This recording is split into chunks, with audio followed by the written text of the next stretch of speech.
Welcome back to Rocky Mountain Marketing. Today, my guest is Sheryl Plouffe. Sheryl is a video and repurposing expert and former Canadian TV broadcaster. She has produced thousands of videos for herself and her clients globally. She also creates and implements content plans for 6- and 7-figure businesses to help them get their brand known online in record time. Sheryl, thank you so much for coming on the show today. My pleasure, Katie. I'm excited for this conversation. Me too, because if the past 2 years have taught us anything, it's one, that you need to have somewhat of an online presence just in case you can't work in person anymore. And two, video is king. You have to have some sort of video strategy as part of your online marketing plan. And so that is why I'm so glad that you are here today to talk to us about the importance of video. Now, before we dive into all that good, juicy video topics, if you can just take us a little bit down memory lane, tell us where you grew up and what life was like growing up. Sure thing. Well, I'm based in Southern Ontario, Canada, and I grew up in Northern Ontario. So I'm from a mining town in Northern Ontario, but I've lived in a variety of different places across Canada over the course of my life. I lived in British Columbia and Toronto and Kitchener-Waterloo, and now in Chatham. And the professional journey really began for me when I was a teenager. So when I was around between 15 and 18, in that range, was really when I started to do things like modeling, pageants, public speaking. And I eventually led me to hosting a news magazine program in the city that I lived in at the time, hosting a show on camera, on television, which just seemed so far flung from where I came from. But there I was, and it led me to the path of broadcasting. And eventually, after many years of working toward the goal of being in a full-time broadcasting position, I ended up at the Weather Network for 17 years, which is the equivalent of the Weather Channel in the United States. And I ended up being an on-air presenter, a CMOS endorsed weathercaster. I became a news manager of a team of 17 people across the country and a freelance network of tens, if not hundreds of people. And so a variety of different experiences. I ended up teaching college a couple of different times in the course of my career, despite the fact that I myself am a college dropout. So it just these interesting developments that happened for me personally and professionally. But what ended up happening was that at one point in the broadcasting journey, I recognized that obviously social media was really changing the game and it was changing the industry. And I sort of had this idea that I really wanted to start my own business. So in 2017, I left broadcasting to start my own business full time. And now I do what you mentioned in the intro, which is to help 6- and 7-figure businesses to create a content plan and implement it. That wasn't always the case. I mean, I started off this journey in entrepreneurship teaching more on the DIY side. So I would teach through courses and programs, and I would teach people how to make their videos. But the pandemic was a bit of an eye-opener for me in that I realized people don't have that kind of time. They were pivoting and panicking in many cases. So I thought what would be better for me to do would be to find a way to actually make the videos for them instead of teaching them to do it themselves. Well, Sheryl, that is awesome. And it's fun fact that I've never shared on the podcast before, but I also come from childhood modeling and pageantry. Yeah, I know, crazy. I've never met anyone else that does it, but yeah, that's what I grew up doing. And then in high school, I wanted to play more sports. So I stopped doing the online or the runway and commercials and all that fun stuff. I was on TGIF, which is was a big show here back in the 80s and 90s in the US. But anyways, continuing on with video marketing. And like you said, it does take time, and the most precious commodity of all time, right? How should people figure out a way to incorporate video into their already busy schedule? Because that's one of the hardest things, is setting aside the time to record these videos. I think it starts with an analysis of a lot of different factors. And so we have to look at, I mean, there's so many different things. One is, what is the goal? Is it what level of the customer journey is it that we're trying to attack, so to speak? Because the videos that I would propose that someone make for a brand awareness campaign would be very different than the videos I might suggest if someone were further down that path and we're in the consideration or decision phase of that journey. So it depends on the goal that we have set out. But I think other than that, we have to still look at things like, well, do you have a team? What skill level does the team have? Who is contributing, if anyone, on the team toward this end? There might be some internal talent who could really contribute to this. That would play into how I would create a plan to integrate that person or people. It could also be an analysis of, well, equipment. You don't have to have fancy equipment really to do videos. You can do it on smartphones and webcams, but sometimes, and I have spoken to real estate brokers in the past who, I'd be sitting down and having a meeting with them and come to find out an hour later that they have a whole room set out at the back with a green screen and cameras and everything else that's collecting dust. Who knew, right? Until I asked. So it's a lot of different considerations that come into it. Messaging, right? What is the core message? Sometimes and you probably discover this too, Katie, in the work that you do, in that, people think they have their message nailed, and then you find out they really don't. So there isn't any point starting to make these videos if we don't have those fundamentals nailed down. But there are a lot of different factors that I would look at in creating or starting the process of creating a roadmap toward using video marketing for business. And I'm so glad that you brought that up of who are you talking to? What is the purpose? Because with all of this short form video content out there, there's a lot of times where I'll watch a video and I'm like, why did I even watch that? And if that's what your clients, customers are thinking, there's not the option really that they're going to end up buying from you or following you or wanting to engage with your business. Now, with all of this short form video coming out, what is your biggest piece of advice for people when they're, again, sitting down to draft that video marketing strategy? Should it be mostly long form? Should it be mostly short form? Is it a happy medium in between? I think for most businesses, there's an opportunity to repurpose content. And that is to start with long form and then extract the micro content from the macro. I like that concept and I like that strategy because it does work for most businesses who are working with small teams or a VA or maybe even no team. There are ways that you can leverage that strategy of long form to short form and do it that way. That is most often what I would recommend.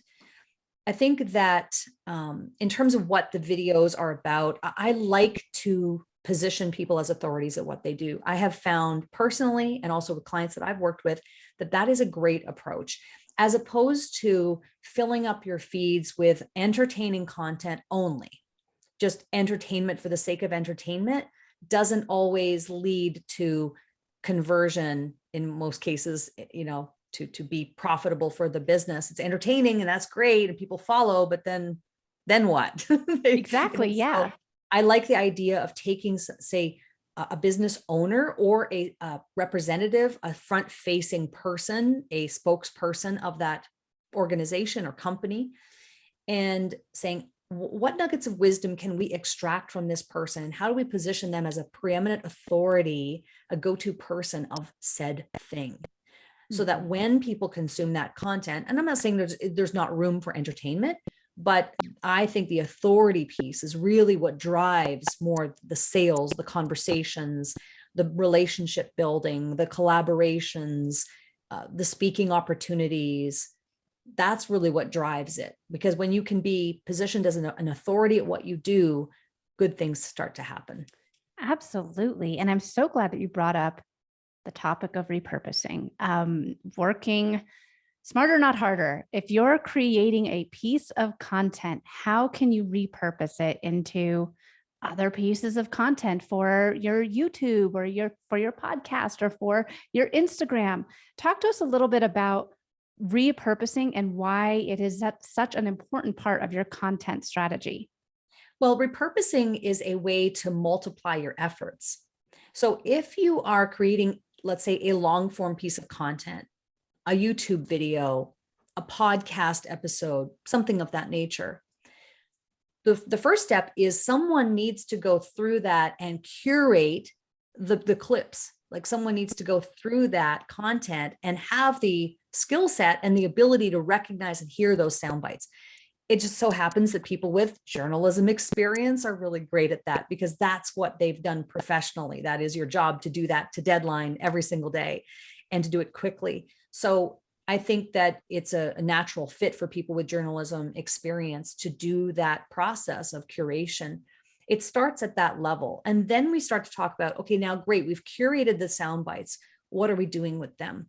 I like to use templates and create branded templates, meme style templates for short form content, because it's a fast way of being able to, the curation takes most of the time and energy. And then you input those clips into the template, into the branded template.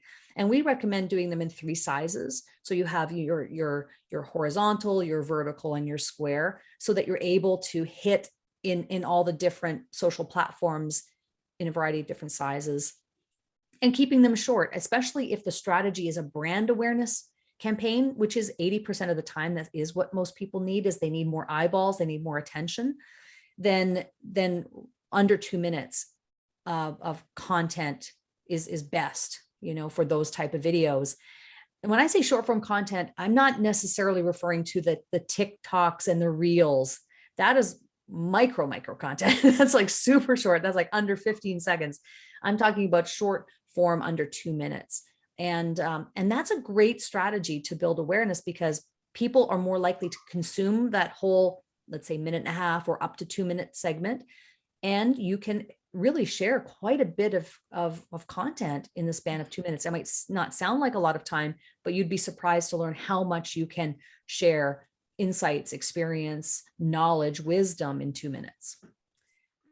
Absolutely. And I think that with what you said exactly, with my micro content of TikTok and Reels, and is YouTube Shorts even around anymore? Or did that kind of kick the bucket?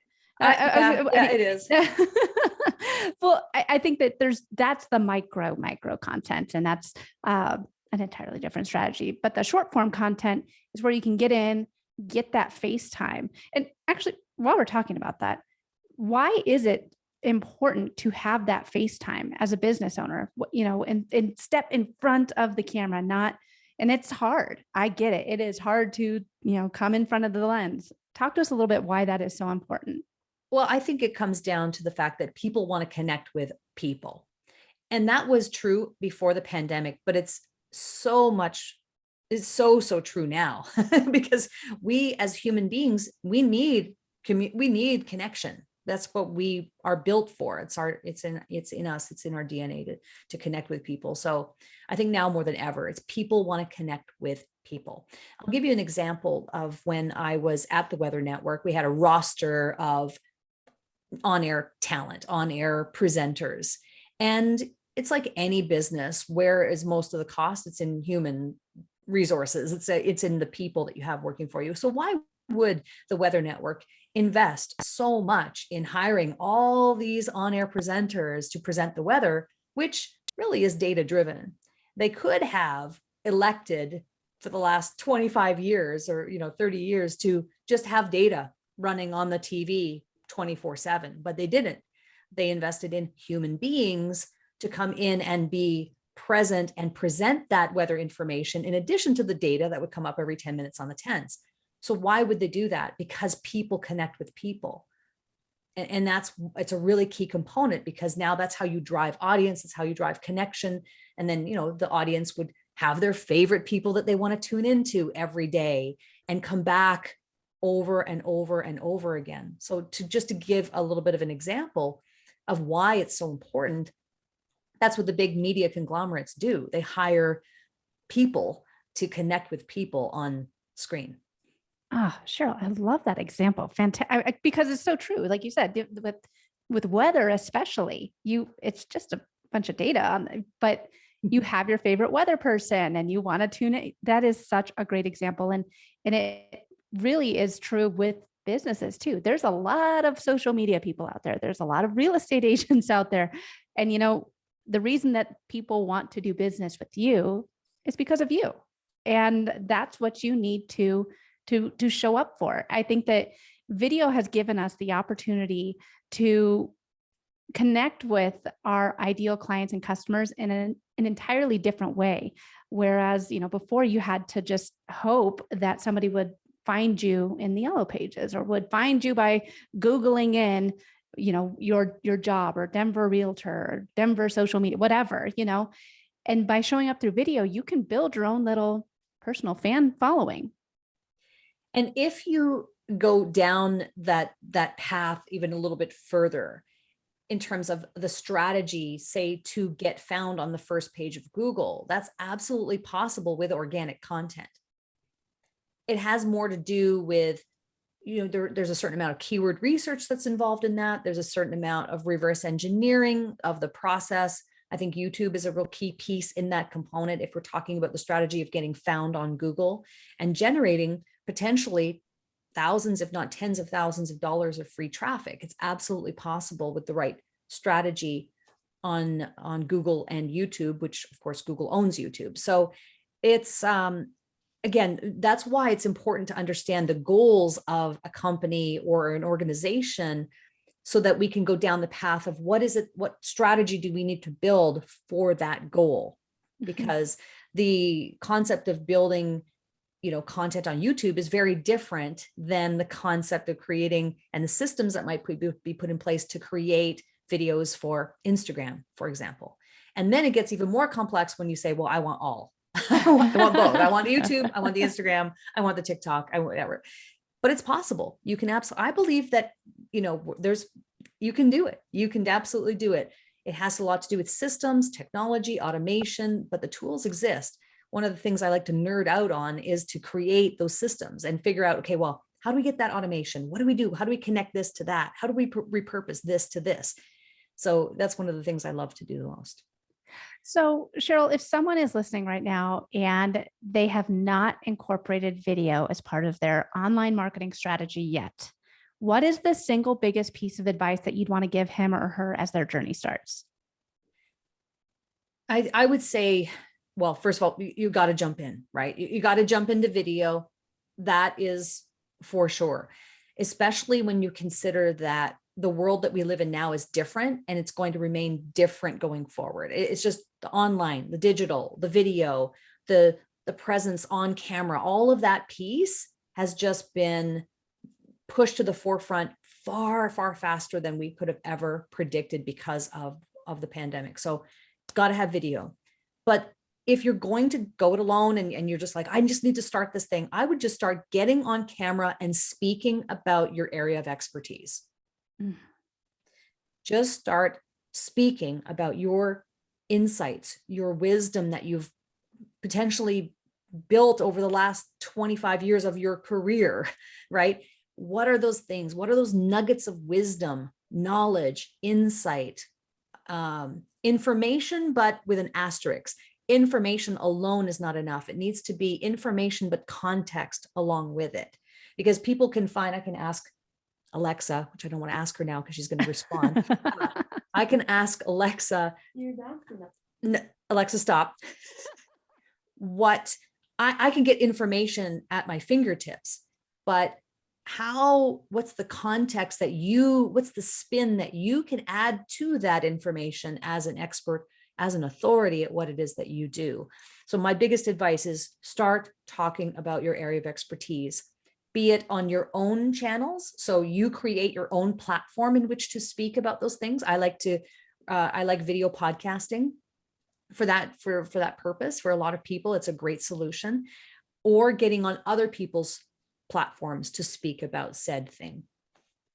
And one of the things that I've found for a lot of clients that I've worked with is Instagram or Facebook stories. That's a great spot to get started and practice because it's gone in 24 hours. And so you have, that small group of people who already follow you that you can show up and talk to for 15, 30 seconds, and then it's gone after that. So if you felt weird and awkward, don't worry, it's already gone. It's like it never existed. So that's great advice. That's great advice because of that idea that it will be gone in 24 hours. It doesn't last forever. I think that is a big fear that people have about getting out there and being seen and heard and sharing their insights, is that they go, oh, what if I change my mind? What if in a year from now I feel differently about that? Or what if I get it wrong? There's so what if many Instagram what doesn't ifs. update? Now that doesn't apply anymore. Yeah. But we can't let that be the reason for not getting out there and doing it. Listen, if I look back on my content from years ago, there's a lot of things that I said back in 2015 that I have changed my mind about now, because I've been at it longer. I've learned more. I've connected with more people. I've worked with more people. And there's nothing wrong with that. You can evolve through the process. So just because you say something today doesn't mean that it has to be written in stone forever. I mean, yes, it's on video unless you go and delete that video, but you as a business owner can evolve. Evolution is not only, I think, expected, but required, in my opinion. So don't let that be the thing that holds you back. Get out there and talk about your area of expertise. I love that idea though, Katie, of going on those platforms that disappear might give people that sense of comfort that they need to just get started. Exactly. And I think that, like I said, especially with Instagram, it's only the people that already follow you. So if you have a small following, it's really just the community of people that have already decided to hit that follow button. And if they unfollow you after seeing your stories, well, guess what? They're not your people. So one of the things I do in my Cash In on Camera Facebook group is that I will help people to challenge themselves with, I have a list of prompts, Mad Lib style prompts that people can use as a jumping off point for ideas of what to talk about in their videos. Ooh. And I like to encourage people who are afraid of the camera, don't want to be seen, don't want to be heard, to use this challenge concept to push themselves out of their comfort zone and start, and that could be for maybe 21 days would be a good number. 30 is great, but at least 21, I think that's when you start to cement a new habit. So as many days as you can challenge yourself, it's realistic. But that idea of challenging yourself and setting a schedule, like in your phone, like a little reminder for 21 days, and that you're going to go in and do, let's say, that 15-second video once per day for the next 21 days. Something like that can really be the impetus to want to see, oh, wow, I didn't melt through this process. No one was injured through the process of me doing these 15-second videos. And maybe there's something to it, because I guarantee that if someone were to do that you're going to see response. There'll be some engagement on those videos, even with a small audience over that 21 days. And it can sometimes be just enough to give you that sense of confidence that, oh, I can do this. And then let that be the jumping off point for the next step and the next step and the next step in your growth evolution. Well, Sheryl, this has been such an awesome episode. I've got two final questions for you. Last one, you've done a lot with your career, from television to starting your own, video marketing business, and started off with pageantry. What is the best piece of advice that you have ever received, and how has it impacted your business? I can think of a business coach that I had at one point. And in fact, it's funny, I'm just going, for those who are listening, I'm looking away because we're on the video here, but so she said in a note to me, you can have $1 million business with 40% more commitment and organization. And I think I have that pinned on my board and I've been following that. I've been, really following this idea of more commitment and more organization, and it has been fruitful. So that was the best advice I've ever received. I love that. Well, Sheryl, you mentioned your Facebook group. What is the best way for people to connect with you, learn more about you and what you do? Where should we find you online? The best place, I think, is just to go to SherylPlouffe.com, because there you can either book a consultation or apply for a complimentary consultation. And there's also some resources, some free resources there as well. So SherylPlouffe.com is probably the best place.